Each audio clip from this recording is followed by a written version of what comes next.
Moncton, New Brunswick, a city of friendly people, the hub city of the Maritimes, and a center of many activities. Numerous Canadian National Railway trains move in and out daily, and there's much for the tourist to see also. One of the wonders of the world, Magnetic Hill, located near Moncton, mystifies visitors with its optical illusion. Many who have visited this locale still find it hard to believe. The famous tidal bore is another tourist attraction, as the tide water, under tremendous pressure from the Bay of Fundy, causes this tidal wave in the Petitcodiac River.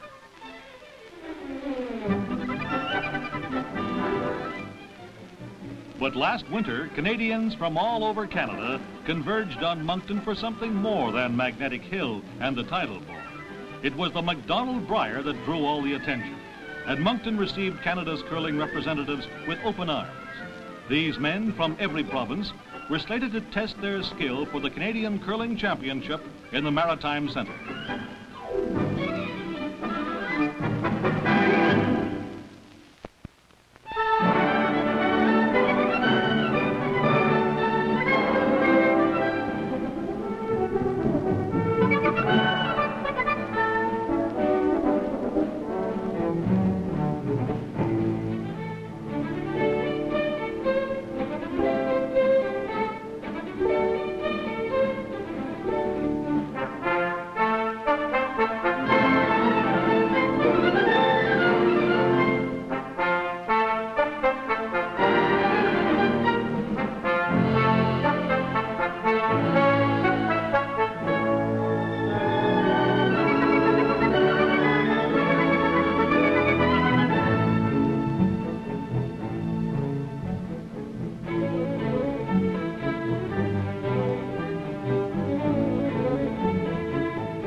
With a thunderous roar echoing in his ears, Skip Billy Walsh of Manitoba walks down the ice to receive congratulations from the Ontario rink after a sensational last rock that climaxed one of the greatest Brier finishes in history.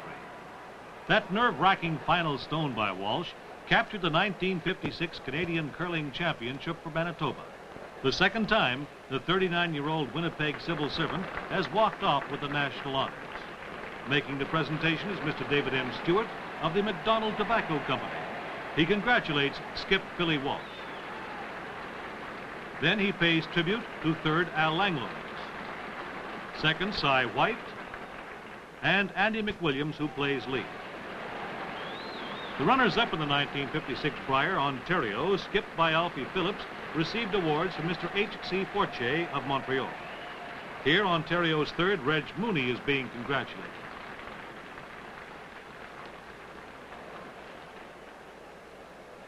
Second, Stan Jones is honored.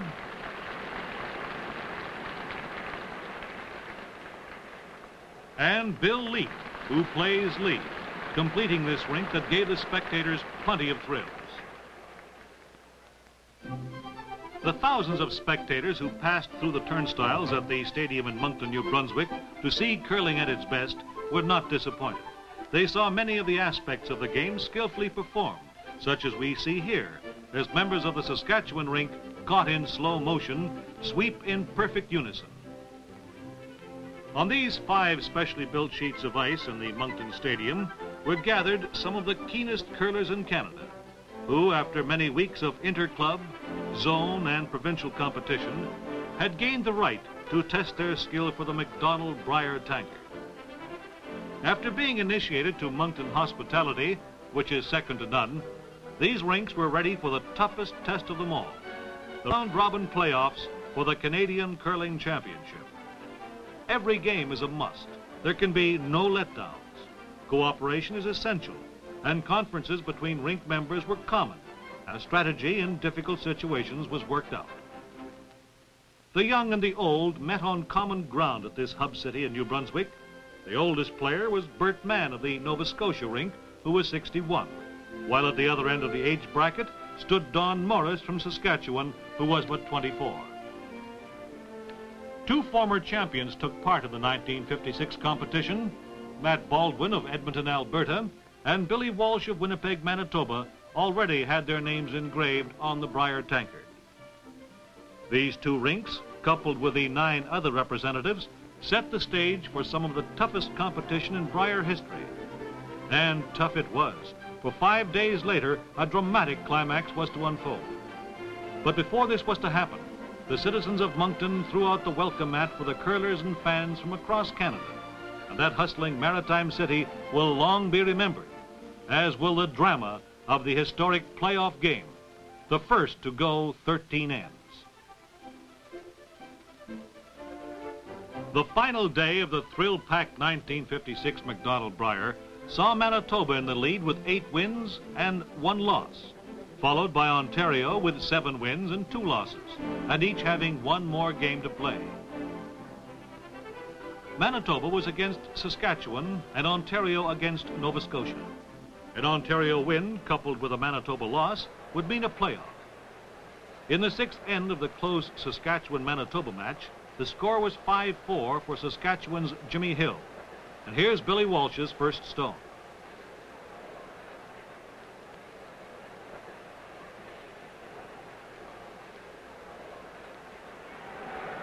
He nudges the Saskatchewan stone to the back of the house and remains shot himself. Hill, with last rock, tries the same shot with his first stone.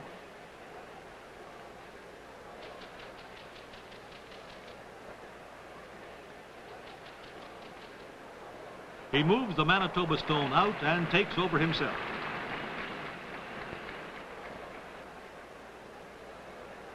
Walsh tries for a freeze with his last stone to the Saskatchewan shot rock.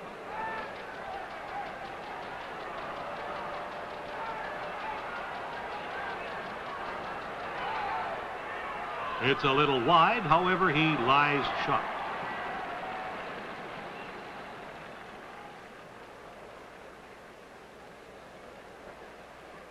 Hill has the advantage of last rock, and he makes no mistake about it.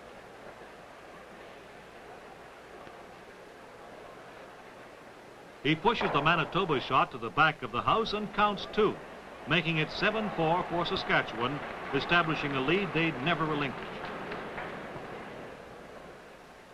Meanwhile, on another sheet, playing in the 10th end, the Ontario-Nova Scotia game is tied at 7-all, with Nova Scotia having last rock.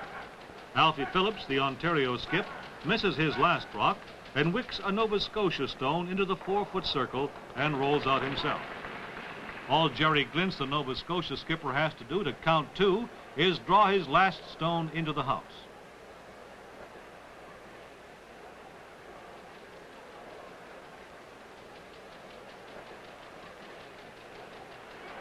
And this he does, making the score 9-7 in favor of the maritime ring. And it appears as though the Manitoba crew have the MacDonald Brier tankard in their grasp. But victory comes only after the last shot has been played. In the 11th end, tension developed in the Moncton Stadium as the Ontario and Nova Scotia game continued. This second stone by Ontario third Reg Mooney wicks the Nova Scotia rock to the back of the house, and the boys from Toronto are lying 3. With his first rock, Jerry Glintz plays for the Ontario shot. He's a little narrow and wicks his own guard, giving Ontario a chance for a big end.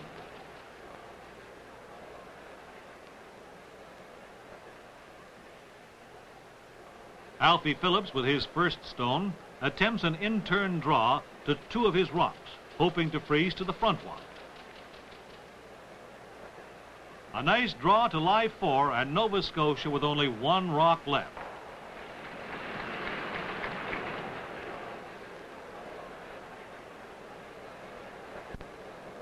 With 3 rocks to shoot at, the Nova Scotia skip goes for a takeout. However, another lapse by the usually reliable Glintz sees his second rock sail right through the house, and this particular game all but lost. Phillips can keep the Ontario hopes alive by playing another draw shot with his last rock.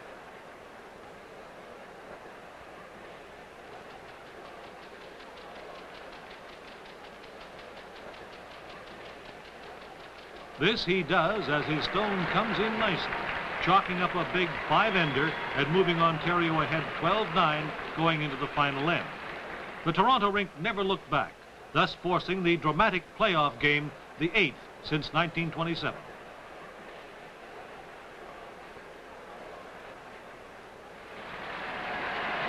Two great rinks prepare for one of the most keenly contested curling matches, with the outcome to decide the Canadian champions for 1956. Rival skips Billy Walsh of Manitoba and Alf Phillips of Ontario shake hands as the crowd anxiously awaits this dramatic playoff.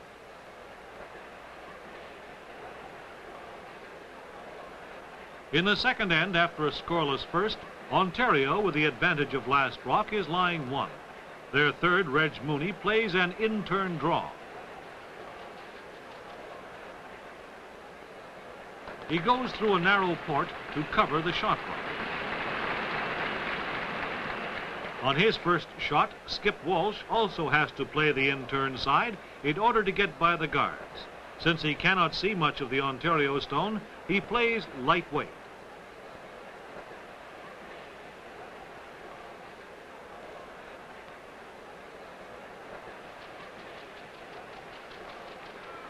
His stone nudges the Ontario rock, but not far enough.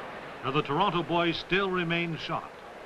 With the advantage of last rock in his favor, Phillips decides to gamble with his first stone by trying a takeout.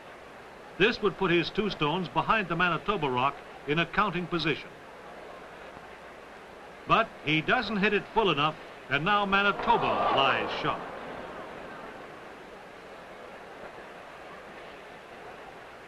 Walsh, with his last stone, decides to guard his counter.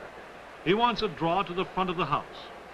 Being still in the early stages of the match, he hasn't quite got the feel of the ice, and his stone is heavy and raises his own back.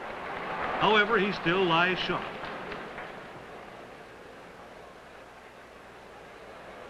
It's wide open for Phillips. He delivers an in-turn takeout.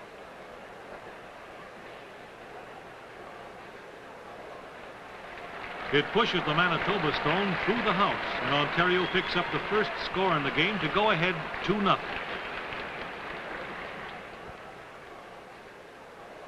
In the third end, with the skip's stones to come, Phillips wants to wick off the Manitoba rock on the 12-foot ring and roll in behind the front stone. Instead, he hits it too full, and now the Winnipeg rink have 2 in there with last rock advantage. Skip Walsh now wants to draw in behind the guard and raise his own stone just over the tee line.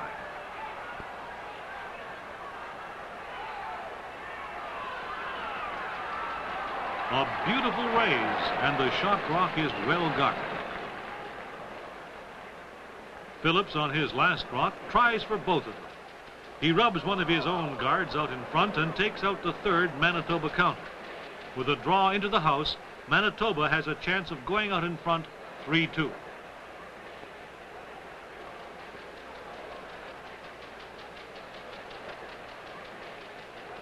Walsh's outturn is light. Manitoba counts 2 to tie the match at 2-0.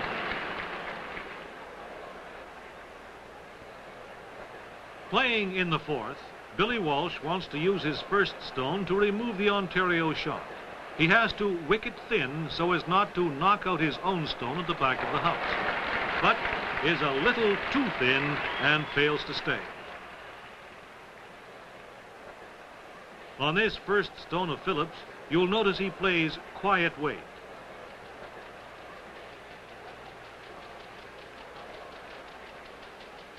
Just enough weight to push the Manitoba rock through the house. Again, using the outturn, the Manitoba skip takes less ice and plays firmer weight for his takeout.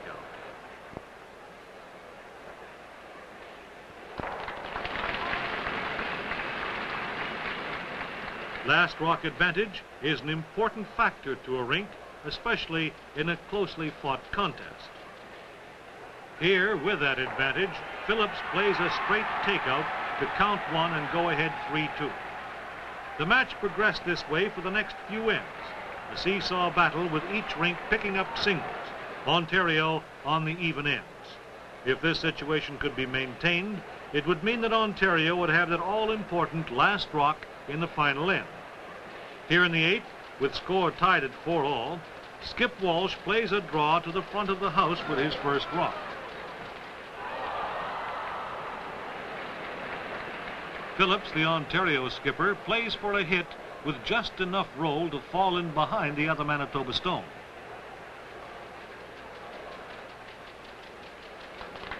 He doesn't quite make it. With his last rock, Walsh is looking for that same roll. His stone wicks off the Ontario rock and comes to rest half buried, making it difficult for Phillips to get at. Phillips must remove the Manitoba stone and stay in order to maintain his count on even ends.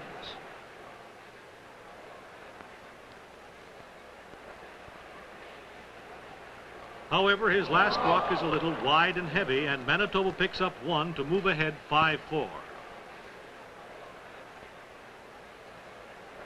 Playing in the 9th end, Ontario is lying shot. However, the Manitoba rink has several stones in the house. Al Langlois, the Manitoba third, plays an out-turn takeout with his last rock. Neatly moves the Ontario counter, and Manitoba now lie 3. Phillips wants Reg Mooney, his third, to attempt an out-turn draw into the pot.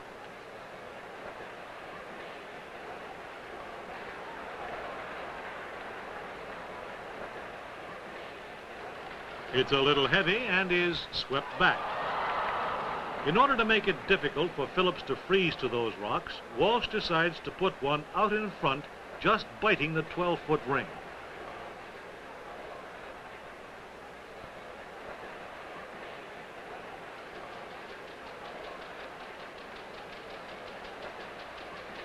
His out-turn draw is swept in nicely, but pulls over a little farther than he wants it, and he doesn't quite get a bite. Phillips, with his first, has to get around the guard, something he's been doing very successfully all week.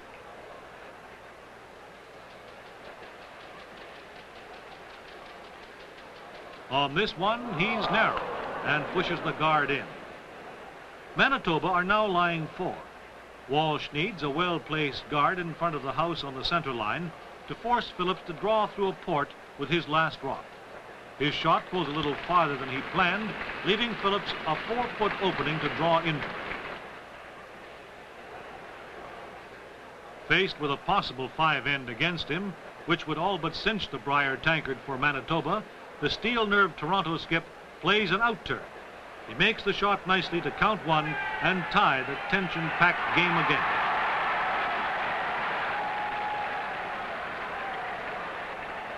Here in the 10th, it's 5-all, with all eyes in Moncton Stadium focused firmly on the action. Phillips asks his third, with his last rock, to draw behind the guards. Mooney's stone comes to rest on the 4-foot ring, only partially guarded. The Western skip calls for a takeout from his third. Langlois plays it too close to the guard, rubs it, and misses the shot rock. This is a break for Ontario. It gives them the possibility of building up the end and maybe picking up a point even without last rock advantage.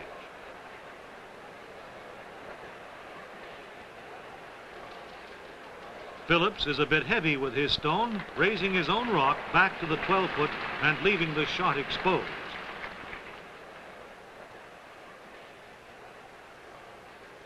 Walsh delivers his first rock, an in-turn takeout.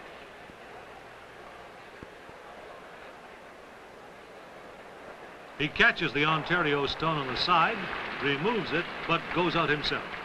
Again, Phillips decides to draw his last rock behind the guards.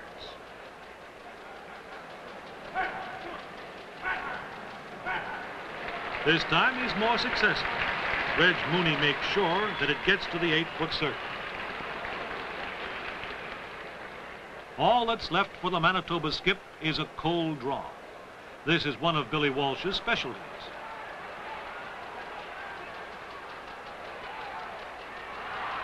He plays it close to the Ontario shot. A slight rub and a roll into the 4-foot to count 1. And again the Westerners move out in front, 6-5.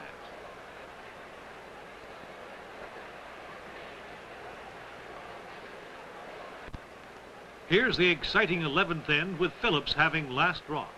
Ontario is 1 down, and if they could blank the end, would have last rock coming home. Walsh's first rock draws to the front ring. He already has a biter at the back of the house.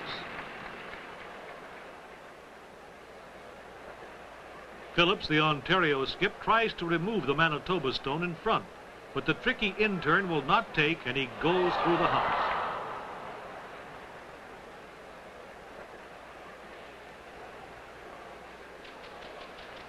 Billy Walsh, Winnipeg's pride and joy, plays his second rock.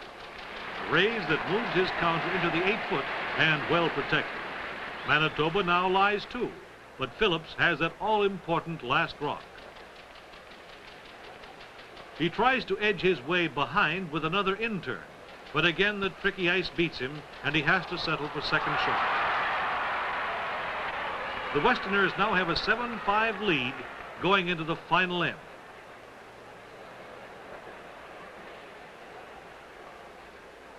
Manitoba second, Cy White, plays his first stone, a takeout, as the 12th end of this dramatic playoff is underway. Skip Phillips asks his second, Stan Jones, to replace the stone that was removed.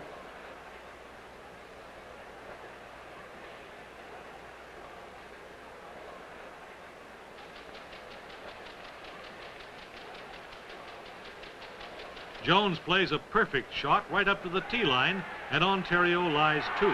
Just what they need to tie the game. Billy Walsh calls for a takeout of the last Ontario rock, and White does it nicely, but rolls out himself.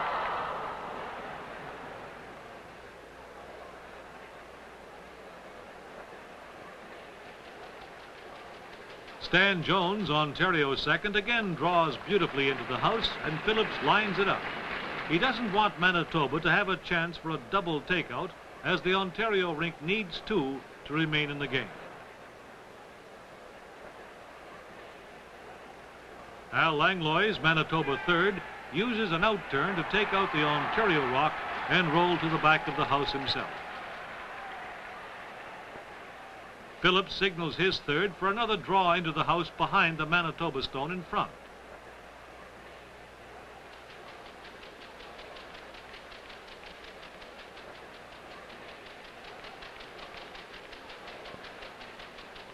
They line up beautifully, leaving little possibility for a double take.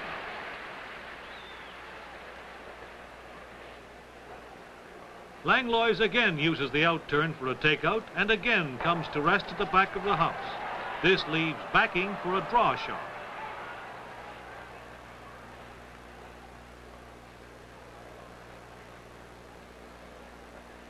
Mooney, the Ontario third, is a bit heavy with his last rock, and it slips through the house, giving the Westerners the break they've been waiting for. Walsh plays his first rock, a sharp in-turn.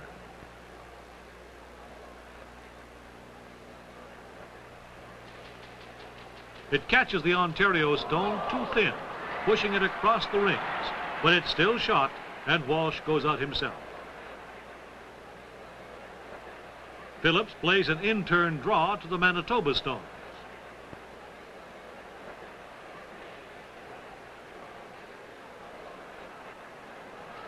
It comes in nicely, and Ontario now lie 2 and have last rock. Billy Walsh is forced to go for the open Ontario stone with the out-turn. He's playing for a roll to get some backing.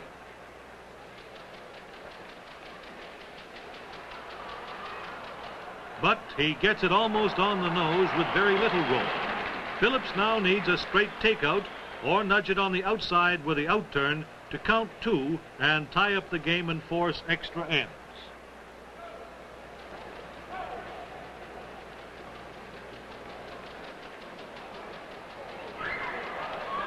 A well-executed shot by the steel-nerved Alfie Phillips, and Ontario have evened the count at 7-0.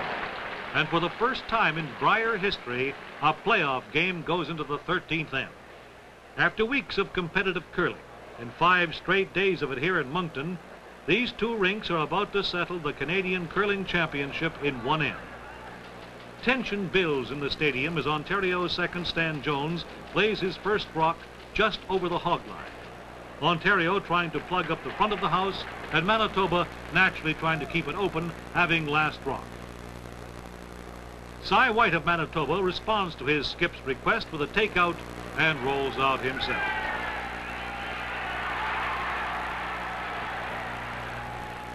Again, Phillips calls for a long guard, hoping for a Manitoba miss, his only chance. Cy White goes for the long guard again, but this time he misses and goes right through the house. This is the break Ontario have been waiting for, something to draw behind, and third, Reg Mooney is faced with the chore.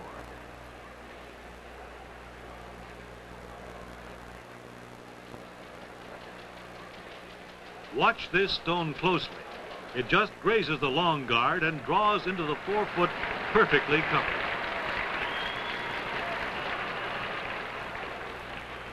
Skip Walsh calls for a takeout of the guard.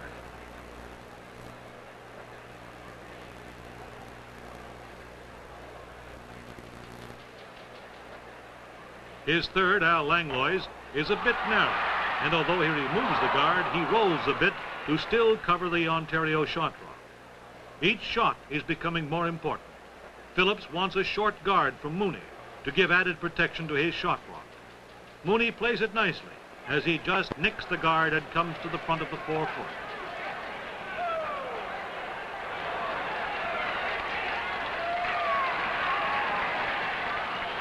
Walsh calls for an in-turn draw to try and get in there.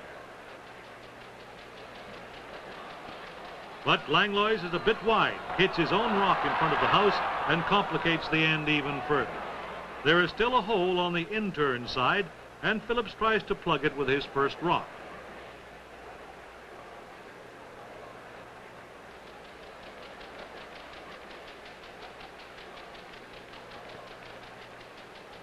The sweepers are needed on this one to get it just over the hog line, and it plugs the hole nicely. The outturn side is still partially open. Walsh decides that he must open up the front of the house with his first stone.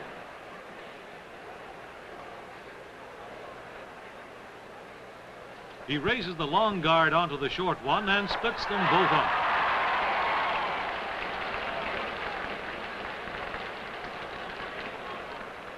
Now the end of the road for one of these rinks is getting closer.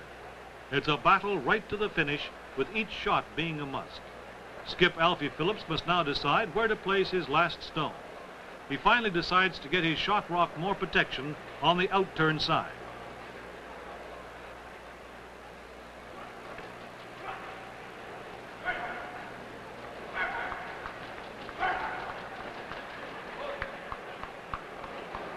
He draws just outside the house, practically covering the shot rock, leaving maybe an inch or two for an outturn taker. Walsh and his third, Al Langlois, study the situation.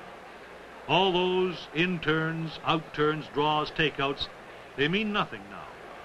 Everything hinges on this last stone. National honors rest on the outcome of this one shot.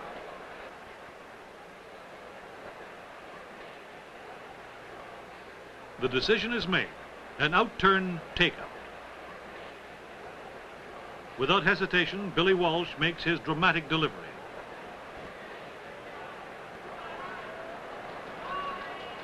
The sweepers hold up as it goes by the guard. It strikes the Ontario shot rock out of play and rolls over, just fighting the 12-foot ring, and Manitoba counts one. A remarkable shot under tremendous pressure by Billy Walsh gives Manitoba the MacDonald Brier tankard by a score of 8-7. Let's look at that dramatic moment once again. The outturn was the logical one, but it had scarcely been played during this game, and particularly this end. How did Walsh gauge the weight? How much ice did he need? He had to graze past the guard, take out the shot rock, and stay himself. The situation that confronted Billy Walsh with his last rock will long be remembered by all who saw it. This is especially true of the Manitoba ring. For the members of the Moncton Beaver Curling Club presented Walsh and his ring with a trophy immortalizing that tense-filled moment. It consisted of the actual last rock Billy curled and a miniature reproduction illustrating just what Walsh faced with his final delivery. A fine tribute for such a worthy foursome.